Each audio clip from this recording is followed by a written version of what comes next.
Премьер-министр Мухаммедкалы Абылгазиев балыкчы жана Майлуу суу шаарларынын мэрлерине элиңердин санын, канча пенсионер бар экенин, алар канча пенсия алаарын билбейсиңерби деп ачууланды. Кечээ премьер-министр Мухаммедкалы Абылгазиев облустук жана райондук администрациялардын башчылары менен кеңешме өткөрдү.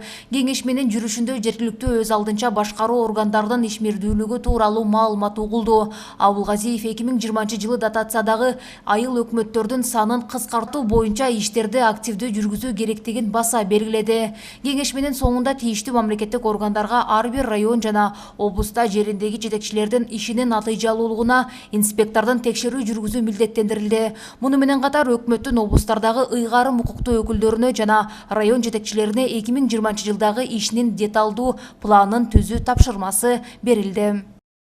Канча пенсионер бар? Бюджетиңер канча бир жылда?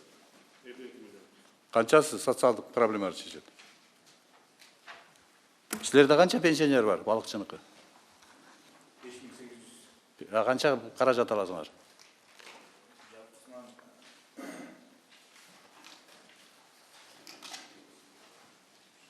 Элиңердин санын билбейсиңер.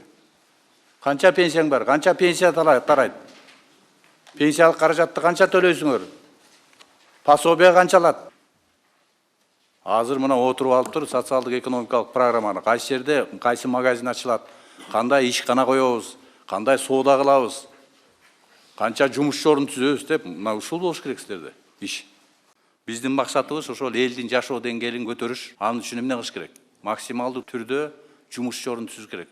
Кээ бир акимдерде эл айтат, ушундай аким жүрөт айылда депчи. Айылда жүрөт, проблемаң болсо барат. Кошо баткак кечип жүрөт, суу кечип жүрөт деп айтат элдер.